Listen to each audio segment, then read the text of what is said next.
Hello everyone, a very warm welcome to Pragyan Academy. I am Prakhar Mishra, your mentor of English. Guys, आज फिर से मैं आपके सामने लेकर के आया हूँ बेसिक टू एडवांस का अगला चैप्टर। बेसिक टू एडवांस हमारी एक सीरीज चल रही है जिसको मैं आपको 3 क्लासेस ऑलरेडी करवा चुका हूं और आज हम करने वाले हैं पजेसिव नाउन्स। इसी कड़ी में अगली क्लास हमारी आज शुरू हो रही है। जिन्होंने भी अगर पिछली 3 क्लासेस नहीं देखी हैं, वोकैब की क्लासेस नहीं देखी हैं, तो प्लीज चैनल को विजिट करें और चैनल को विजिट करने के बाद में आप वीडियोस देखिए। उनके लिंक्स जो हैं वो मैं इस वीडियो के एंड में आपको दे दूंगा डिस्क्रिप्शन बॉक्स में, और आप सारी वीडियोस को फॉलो करते रहिए। जितना भी आपका डर है इंग्लिश का, वो सारी की सारी चीजें खत्म हो जाएंगी। जैसा मैंने बोला है कि अब इंग्लिश के डर से कोई एग्जाम नहीं छूटेगा, तो ये मेरा प्रॉमिस है, क्योंकि मैं स्टार्ट कर रहा हूं बिल्कुल बेसिक से। अभी तक अगर आप नहीं जुड़े हैं तो प्लीज इससे जल्दी से जल्दी जुड़ जाइए, ताकि आपका 100% बेनिफिट में कोई भी जरा सा भी लॉस ना हो पाए। और अगर अभी तक वीडियो नहीं देखी है जाकर के, तो कर क्या रहे हैं, जाइए और क्लिक करिए। क्लास 1, क्लास 2, क्लास 3 सारी मैं डाल चुका हूं। आज हम लोग क्लास 4 पे आ गए हैं और बहुत ही जल्दी हम लोग नाउन्स को खत्म करके इसकी मिसलेनियस एक्सरसाइज पे चलेंगे, जहां पे आपको जानने को मिलेगा कि ये सारी चीजें, ये जो पहाड़ हम खोद रहे थे, ये पहाड़ क्यों खोद रहे थे और किस तरीके से एग्जाम में क्वेश्चंस पूछे जाते हैं इंग्लिश पे। किसी भी एग्जाम में अगर इंग्लिश आती है तो किस किस टाइप के क्वेश्चंस बनते हैं, वो सारे मिसलेनियस क्वेश्चंस में हम लोग डिस्कस करेंगे after completing our entire session on nouns. तो लेट्स बिगिन पजेसिव नाउन। जिन्होंने भी अभी तक क्लास नहीं करी है, मैंने लास्ट क्लास में आप लोगों को एक क्वेश्चन के साथ छोड़ा था कि स्टार काउंटेबल है या फिर अनकाउंटेबल। उसका कमेंट भी काफी लोगों ने किया और बहुत से लोगों ने सही भी बताया that star is a countable noun. जिन्हें नहीं पता स्टार काउंटेबल है या अनकाउंटेबल है, उसका एक्सप्लेनेशन क्लास 3 में जाकर के लास्ट के कुछ मिनट्स आप देखिएगा जाकर के, और आपको मिल जाएगा उसका आंसर कि एग्जैक्टली स्टार काउंटेबल क्यों है। मैंने प्रूफ करके दिखाया है that star is countable noun, but why, you will get the answer there. चलिए आज का सेशन स्टार्ट करते हैं, और आज का सेशन बहुत इंटरेस्टिंग होने वाला है, and that is possessive nouns. आप सब लोगों ने पजेसिव कभी ना कभी शब्द सुना जरूर होगा। सबसे पहले बात करते हैं what does possessive means. Possessive का मतलब होता है जब आप किसी चीज पर अधिकार दिखाते हैं, अपना हक जमाते हैं, that is what you call possession. अगर किसी चीज पर आप अधिकार दिखाते हैं उसको क्या बोलते हैं, पोजेशन। आप सभी को मैं बताना चाहता हूं कि पजेसिव का मतलब, किसी भी वर्ड में अगर लास्ट में IVE आता है तो आप समझ जाइए लास्ट में IVE आ रहा है, मतलब यह है एक एडजेक्टिव। और जब इसको IVE को रिप्लेस कर देंगे ION से, तो ये बन जाता है इसका नाउन फॉर्म। तो IVE जब इसको रिप्लेस करेंगे आप, तो IVE रिप्लेस करने के बाद में जब जैसे ही आप ION लगाएंगे, जैसे ही आप यहां पे ION लगाएंगे, वैसे ही ये आपका बन जाएगा इसका नाउन फॉर्म। तो पहले था हमारे पास पजेसिव, अब है पोजेशन।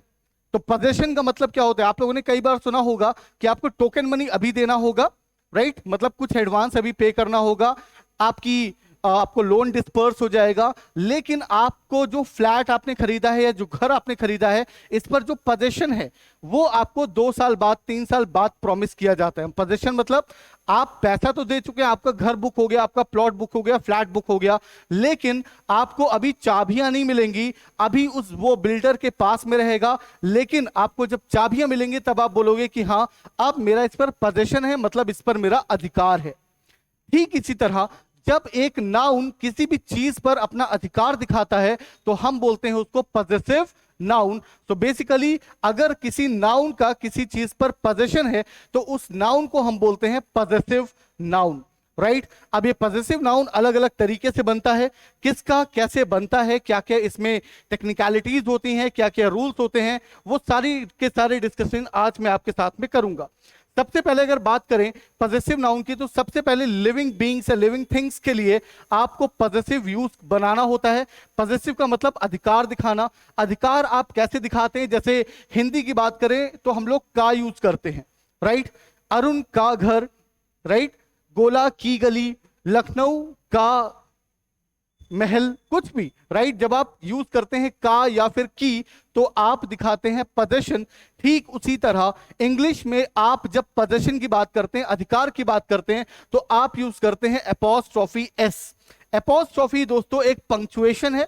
पंक्चुएशन मतलब जब आप कई बार देखते होंगे एक छोटा सा कॉमा जैसा ऊपर लग जाता है, इसको बोलते हैं एपोस्ट्रोफी। ये जो आपका छोटा सा एक साइन है, इसको बोलते हैं एपोस्ट्रोफी। अब ये जो एपोस्ट्रोफी है, इसको हम यूज करते हैं एस के साथ में, इसको यूज करते हैं हम एस के साथ में when we talk about living things. जब हम लिविंग थिंग्स के बारे में बात करते हैं तो हम यूज करते हैं एपोस्ट्रोफी एस, जिसको हमने इस तरीके से यूज किया है, राइट। मतलब हम हमेशा इसको यूज करेंगे एपोस्ट्रोफी एस जब बात होगी आपकी लिविंग थिंग्स की।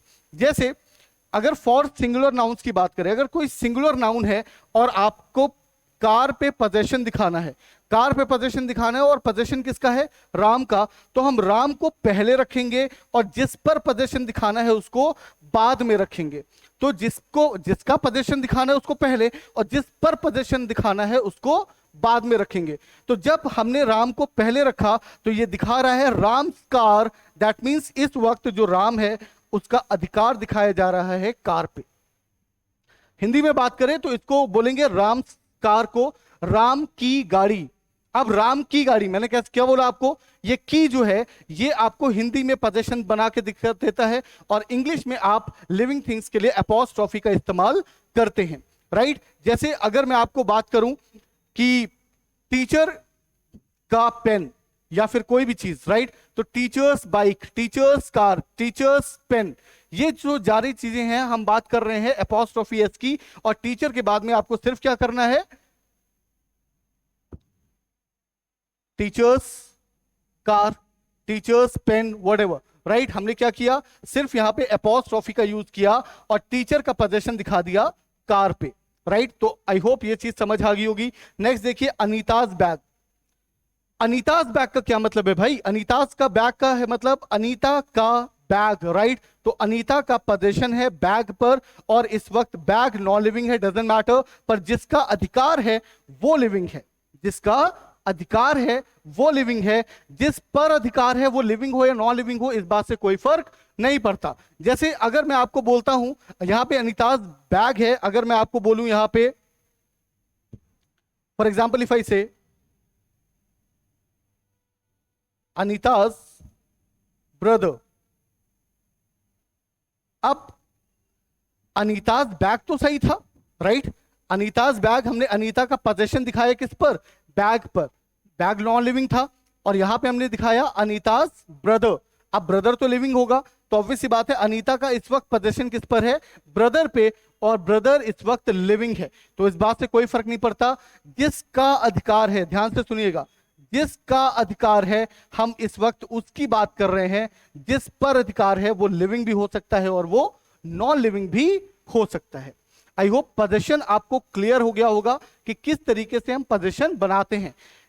जैसा मैंने बोला मदर्स एडवाइस, अब मदर्स एडवाइस अगर बोल रहे हैं तो मदर्स एडवाइस का मतलब है कि मदर की एडवाइस। अब ये जो भी एडवाइस दी गई है, ये जो भी आपको सलाह दी गई है, ये सारी, इस पर अधिकार जो है वो किसका होगा, मदर का। अगर आप सक्सेसफुल होंगे या फिर कोई चीज हासिल करेंगे तो आप बोलेंगे कि हाँ ये एडवाइस मेरी माँ की थी, मतलब उनका पोजीशन इस एडवाइस पर हमेशा रहेगा। आई होप ये समझ आ गया होगा। इसके बाद में अब दोस्तों देखो चिल्ड्रंस पार्क एटसेट्रा। अब यहां पे चिल्ड्रन तो प्लूरल है, चिल्ड्रन तो प्लूरल है, पर फिर भी हमने इसमें एपोस्ट्रोफी एस लगाया, एपोस्ट्रोफी एस लगाया हमने चिल्ड्रन में। क्यों, क्योंकि चिल्ड्रन एक ऐसा प्लूरल है जो एस पर खत्म नहीं होता। फिर से रिपीट कर रहा हूं, चिल्ड्रन एक ऐसा प्लूरल है जो एस पर खत्म नहीं होता, और अगर एस पे खत्म नहीं होगा, ऐसा कोई भी प्लूरल होगा, तो ऑब्वियस सी बात है वहां पे एपोस्ट्रोफी एस का इस्तेमाल करेंगे। मैंने बोला चिल्ड्रंस पार्क, और चिल्ड्रन यहां पर पार्क में खेलने जा रहे हैं और चिल्ड्रन का अधिकार है उस पार्क पे, इसलिए हमने बोल दिया चिल्ड्रंस पार्क। अगर कोई भी ऐसा नाउन होगा जो प्लूरल है पर उसके लास्ट में एस नहीं आता, for example if I say mains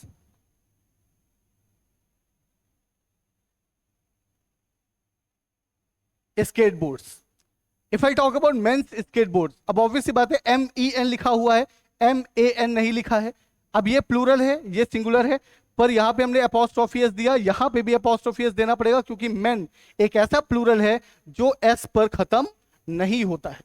तो आई होप ये चीज आपको समझ आ गई होगी। तो अगर कोई हमारे पास में सिंगुलर नाउन है या फिर ऐसा नाउन है, प्लूरल नाउन है, पर वो एस पे खत्म नहीं होता, तो हम उसको अपोस्ट्रोफी एस देकर के उसका अधिकार दिखा देंगे। इसके बाद में अगर बात करें for noun that and with S including Plurals, including the Plurals, अगर कोई प्लूरल ऐसा है जिसमें एस लास्ट में आ रहा है या फिर कोई नाउन ऐसा है जिसमें एस लास्ट में आ रहा है, तो उनके लिए हम क्या यूज करते हैं बच्चे? उसके लिए हम यूज करते हैं सिर्फ एपोस्ट्रोफी, सिर्फ एपोस्ट्रोफी यूज करते हैं। अब हम एपोस्ट्रोफी एस यूज नहीं करेंगे। आई होप ये आपको चीजें समझ आ गई होंगी।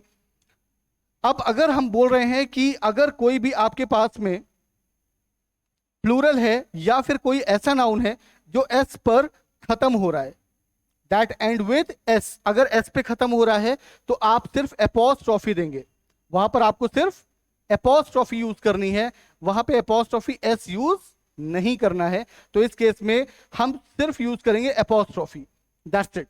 तो जैसे हमने यहां पे बोला बॉयज स्कूल, तो बॉय एक ऐसा प्लूरल है बॉयज का, तो ऑब्वियस सी बात है यहाँ पे एस ऑलरेडी लास्ट में आ गया, तो हम सिर्फ एपोस्ट्रोफी यहाँ पे दे रहे हैं, यहाँ पे एपोस्ट्रोफी एस देने की जरूरत नहीं है।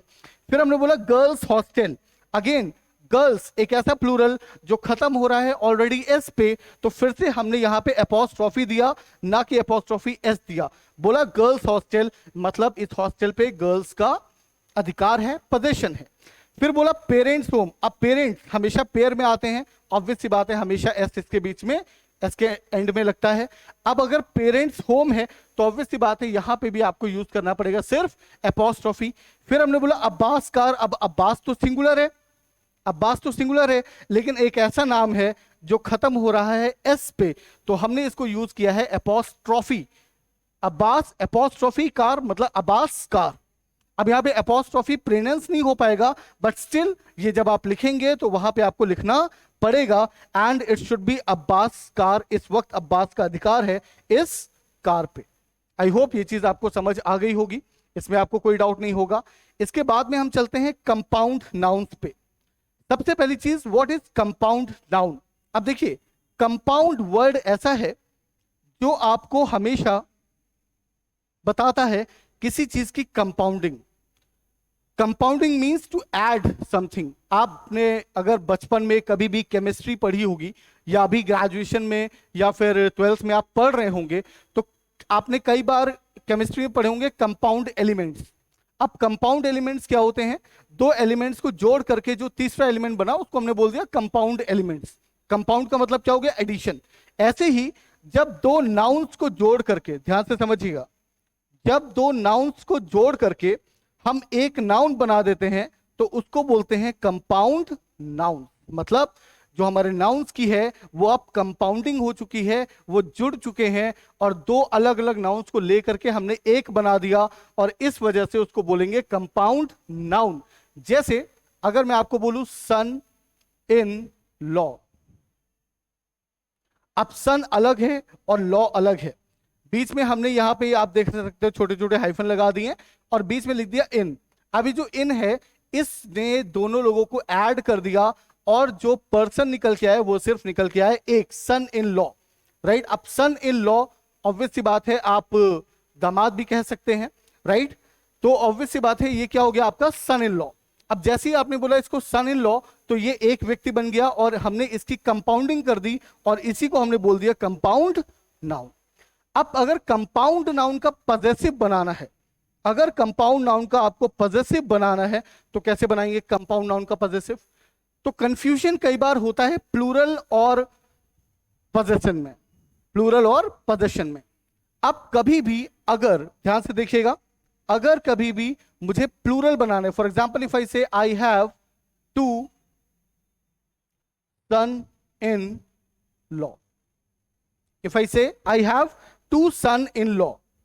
अब अगर दो सन इन लॉ हैं तो ऑब्वियस सी बात है अगर यहां पे टू लिखा है तो ऑब्वियस सी बात है नेक्स्ट जो नाउन है हमारे पास में वो प्लूरल होगा, क्योंकि एडजेक्टिव अगर मोर देन वन है तो नाउन को प्लूरल होना पड़ेगा, ये मजबूरी है नाउन की। अगर कभी भी एडजेक्टिव आएगा आपको तो ऑब्वियस सी बात है एडजेक्टिव आपका अगर मोर देन वन है तो नाउन को प्लूरल करके ही छोड़ेगा। ये उसकी जिद रहती है हमेशा, ये कभी भी चेंज नहीं होगा। बहुत सारी चीजें ऐसी होती हैं जो जिद्दी होती हैं, थोड़ा सा बच के रहिएगा इन सब चीजों से। अभी तो बड़ा अच्छा लगता है कि मुझे सर वो बदलना नहीं चाहती है, बस ये है कि मेरे अंदर कुछ बुराइयां हैं वो निकालना चाहती है, या फिर वो मुझे बदलना नहीं चाहता है, बस कुछ बुराइयां हैं जो निकालना चाहता है। थोड़ा थोड़ा बड़ा अच्छा लगता है कि हाँ सब सही है, सब अच्छा जा रहा है। लेकिन एक बड़ी प्रॉब्लम होती है इस चीज में कि आपको बाद में पता चलता है कि अरे ये तो सारी चीजें गलत होगी मेरे साथ में। तो इन चीजों को बड़ा ध्यान से करिएगा, जो चीजें शुरुआत में मीठी लगती हैं वो बाद में बड़ी कष्ट देती हैं। एनीवेज, तो अगर मैंने बोला टू सन इन लॉ, तो ऑब्वियस सी बात है सन इन लॉ नहीं, हमें बोलना पड़ेगा टू सन्स इन लॉ, बोलना पड़ेगा टू सन्स इन लॉ। अब सन्स इन लॉ क्यों बोला और ये बताने का मकसद क्या था मेरा, समझिए। अगर मैंने आपको बोला टू सन्स इन लॉ, तो यहां पे ये बनाया हमने प्लूरल, ठीक है बच्चे, ये हमने बनाया प्लूरल, सन्स इन लॉ, ठीक है। टू की वजह से हमने कंपाउंड नाउन को प्लूरल किया है। बट अगर मैं आपको बोलूं सन इन लॉ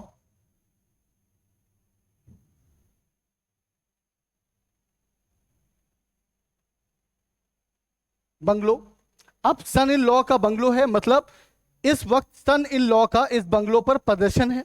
अगर पोजेशन है तो इस वक्त हम जो लगाएंगे एस, वो एस नहीं एपोस्ट्रोफी एस लगाएंगे लास्ट में।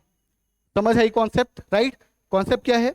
कॉन्सेप्ट ये है कि जब हमने प्लूरल बनाया तो हमने जो हमारा पहले वाला हमारा नाउन था उसमें हमने एस लगाया, और जब हमने पोजेशन बनाया, पॉजेसिव बनाया, तो जो हमारा लास्ट वाला नाउन था उसमें हमने यूज किया एपोस्ट्रोफी एस। ये फर्क है, ये बना प्लूरल और ये बना पोजेशन।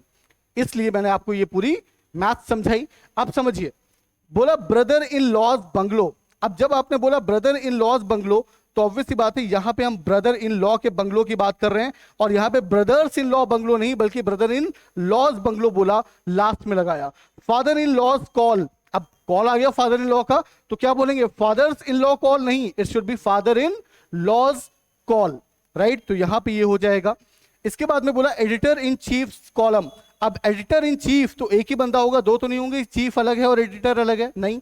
ऑब्वियस सी बात है हमने इसकी कंपाउंडिंग कर रही है इन लगा के, जब कंपाउंडिंग कर दी तो ये कंपाउंड नाउन हो गया, कंपाउंड नाउन हो गया तो इसको लास्ट में एपोस्ट्रोफी एस दे करके हमने इसका पोजीशन क्रिएट कर दिया। आई होप अब इस स्लाइड में आपको कोई भी कंफ्यूजन नहीं बचा है।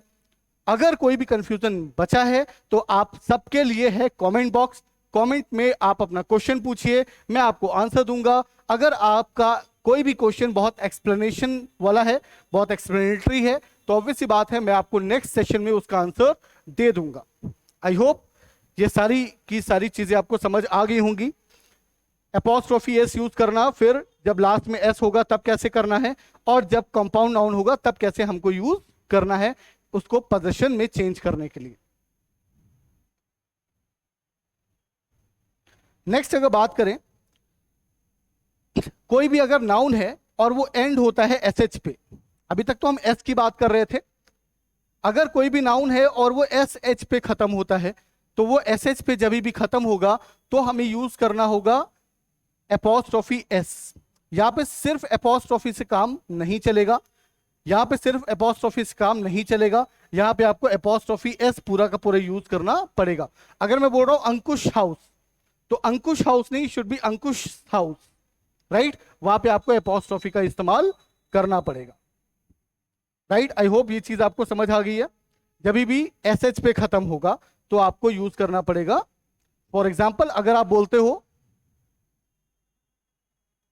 नीलेश शर्ट, इफ आई से नीलेश शर्ट, आप प्लीज कमेंट बॉक्स में भी बताइएगा कि नीलेश शर्ट में ये पहला वाला सही है या फिर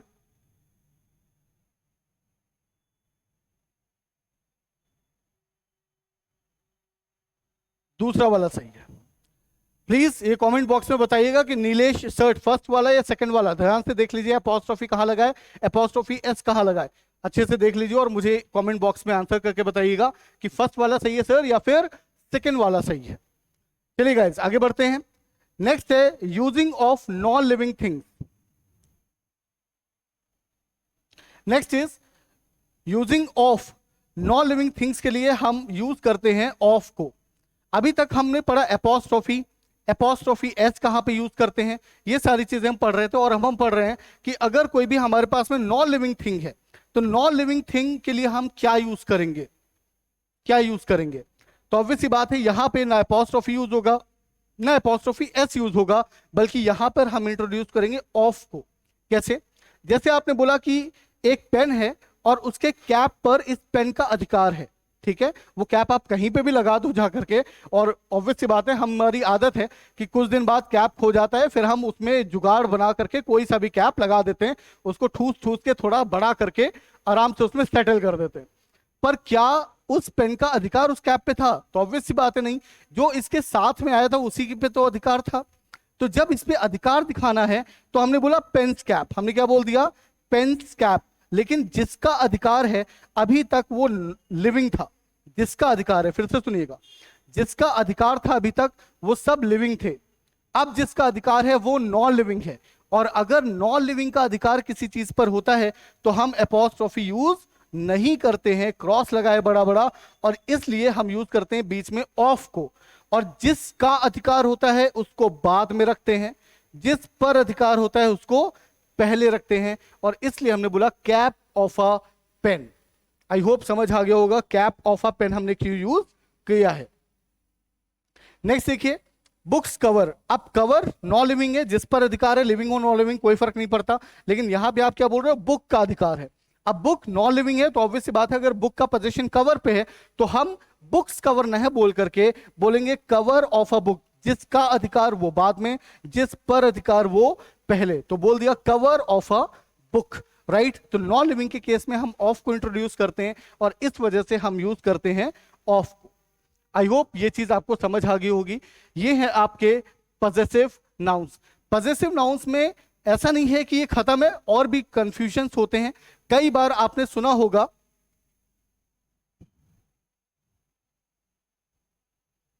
इंडियाज कंडीशन, कई बार सुना होगा इंडियाज कंडीशन, ठीक है, अमेरिकाज वर्ल्ड टूर, व्हाटएवर।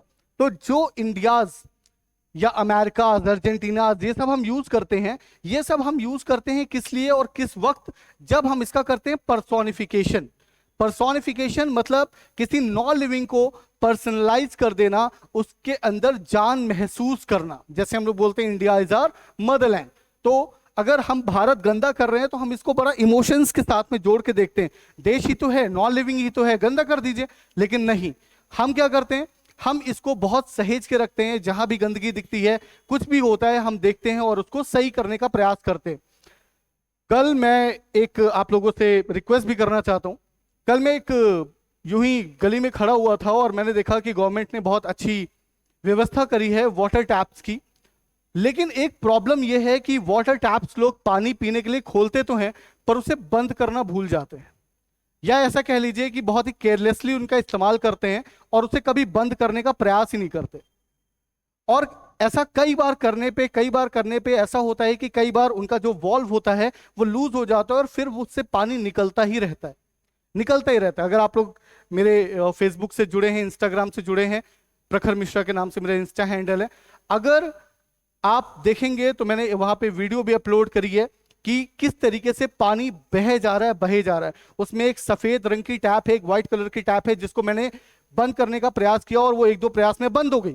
लेकिन एक और पास में टैप लगी थी जिसको काफी ज्यादा बांधा गया था, उसका प्लास्टर वगैरह हो चुका था, उसको बहुत से प्रयास करने के बाद में भी मैं नहीं बंद कर पाया और बहुत दुख के साथ मुझे वापिस आना पड़ा। लेकिन उसके लिए अब मैं जो भी वहां का मेंबर होगा उसको मैं ऑब्वियस सी बात है बताऊंगा और उनके संज्ञान में ये चीज डालूंगा। लेकिन आपको कहीं पे भी पानी की बर्बादी या कुछ भी दिखे तो प्लीज उसको बंद कर दीजिए वहीं पर और इनिशिएटिव लीजिए। आप किसी भी जरूरी काम के लिए जा रहे हो उसको थोड़ा सा डिले करके 2 सेकंड अपने दीजिए और पानी को प्लीज बचाइए, क्योंकि आने वाली जनरेशन को जब आप तड़पता हुआ देखेंगे तो बहुत दिक्कत होगी। और मैं तो आगे की जनरेशन की बात कर रहा हूं, अभी तो हमारी जनरेशन की काफी अच्छी खासी उम्र बाकी है। तो इस चीज को प्लीज ध्यान दें। और वेस्ट और पानी का बचाव, ये दोनों चीजें जरूरी हैं। वेस्ट मत फैलाइए, कचरा मत फैलाइए और प्लास्टिक का यूज कम से कम करिए, ये मैं हमेशा अपने वीडियोस में बोलता हूं।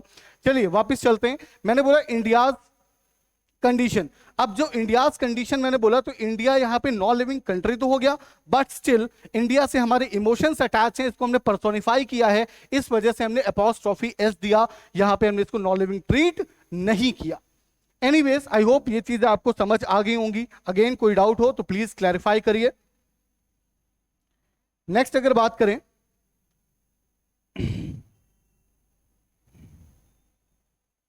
पॉजिटिव नाउन के कुछ केस हैं यहां पे, लेट्स सी। अब देखिए यहां पे बोला गया the chefs new dish was a hit. अब शेफ्स न्यू डिश, अब ये जो न्यू डिश है इस पर अधिकार किसका है? शेफ का, इसलिए अपॉस्ट्रोफी एस लगा दिया। अब यहां पे द जजेस verdict was not acceptable to all classes of society. अब जो भी जजेस ने मिल करके, काफी सारे जजेस थे, प्लूरल है, और यहां पे जो वर्डिक्ट दिया, जो उन्होंने रिजल्ट सुनाया, काफी लोगों के लिए वो एक्सेप्टेबल नहीं था। वर्डिक्ट पे अधिकार किसका है? जजेस का, पर जजेस प्लूरल है तो हमने अपॉस्ट्रोफी लास्ट में यूज किया है। इसके बाद में Nobody could find the child's toy। अब चाइल्ड यहां पे सिंगुलर है, इसलिए हमने यूज किया है अपॉस्ट्रोफी एस, और एस पे खत्म भी नहीं हो रहा। नेक्स्ट अब देखिए, जिसकी बात मैं अभी कर रहा था, the earth climate has changed since global warming started. अब यहां पे आप बोल रहे हो अर्थ क्लाइमेट। अर्थ क्लाइमेट का मतलब क्या हुआ? इस वक्त हम अर्थ के क्लाइमेट की बात कर रहे हैं। अर्थ का क्लाइमेट जो है वो बहुत तेजी से चेंज हुआ है जब से ग्लोबल वार्मिंग बढ़ी है। अब अर्थ के पास अपॉस्ट्रोफी क्यों लगाया? ऐसा क्यों नहीं बोला द क्लाइमेट ऑफ अर्थ? वो भी बोलना गलत नहीं होता, लेकिन हमने अर्थ को अपनी इमोशंस दी, भावनाएं दी, इसको पर्सोनिफाई किया, इसको लिविंग की तरह ट्रीट किया, और इसी वजह से हमने इसमें अपॉस्ट्रोफी एस का इस्तेमाल किया है। आई होप चीज समझ आ गई होगी आपको। नेक्स्ट बोला the company was not satisfied with this years profit margin. अब देखिए कई बार ईयर्स लिखा जाता है तो वहां पे हम अपॉस्ट्रोफी एस का इस्तेमाल करते हैं। मंथ्स एक्सपेंसेस या फिर ईयर्स प्रॉफिट या फिर ईयर्स बिजनेस, इन सारी चीजों को हम अपॉस्ट्रोफी एस से दिखाते हैं। नेक्स्ट अब देखिए यहां पे एक नाम है Nihas. Old house looked like a royal palace. अब निहास का जो पुराना वाला घर था वो एक रॉयल पैलेस लगता था। रॉयल पैलेस लगता था किसका? निहास का घर। निहास एक ऐसा नाम जिसमें लास्ट में ऑलरेडी एस है। जब ऑलरेडी एस है तो ऑब्वियस सी बात है इसमें हमने सिर्फ अपॉस्ट्रोफी दिया, अपॉस्ट्रोफी एस नहीं दिया।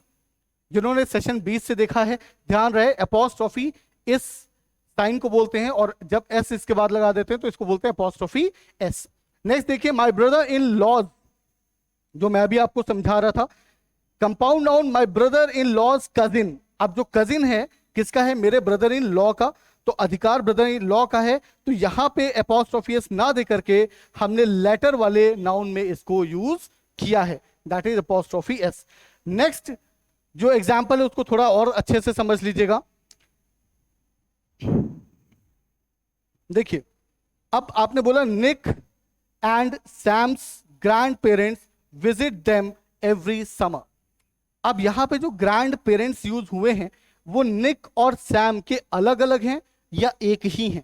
तो ऑब्वियस सी बात है यहां पर निक और सैम भाई भाई होंगे। क्यों?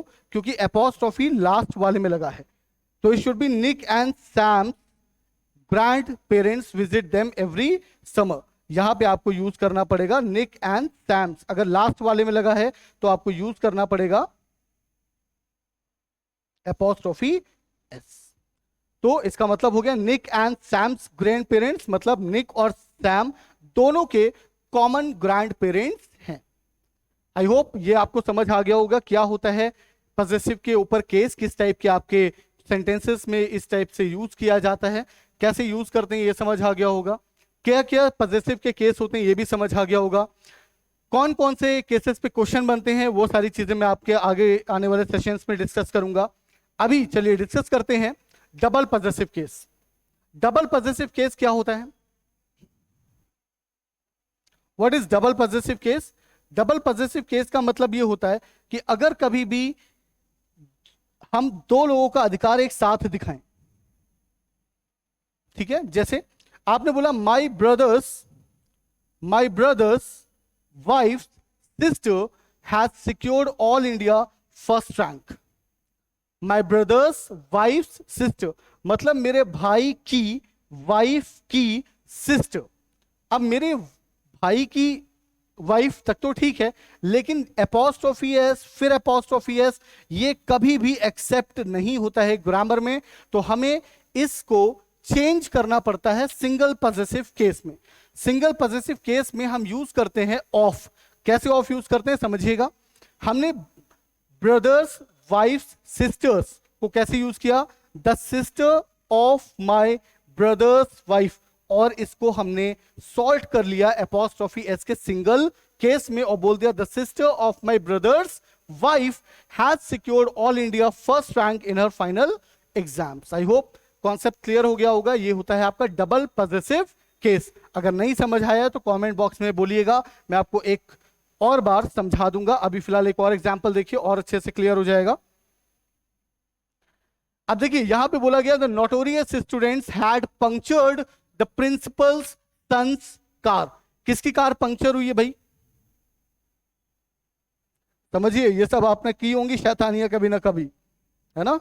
गुस्से में और कुछ तो कर नहीं पाते थे, कभी कभी यही मन करता था कि क्या करें, इनका स्कूटर पंक्चर कर दें, इनकी कार पंक्चर कर दें। ऐसे गुस्सा कई बार आपने निकाला होगा। गलत बातें पर किया तो सबने होगा, एक्सेप्ट तो नहीं करोगे पर किया होगा। अब बोला गया था नोटोरियस स्टूडेंट, नोटोरियस का मतलब जो शैतान होते हैं। अब the notorious students had punctured the principal's son's car. अब सन में भी अपॉस्ट्रोफी एस, प्रिंसिपल में भी अपॉस्ट्रोफी एस, क्या बन गया? बन गया डबल पजेसिव केस। अब जैसे ये डबल पजेसिव केस बना, हमें पता चला भाई ये तो गलत है, ग्रामेटिकली इसको कभी भी एक्यूरेट नहीं मानते, सही नहीं मानते।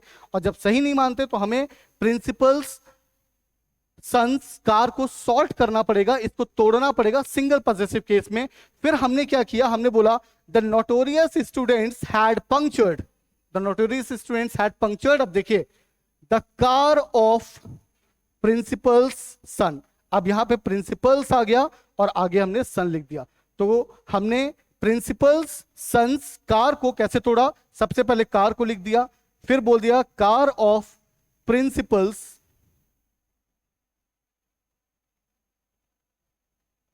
सन।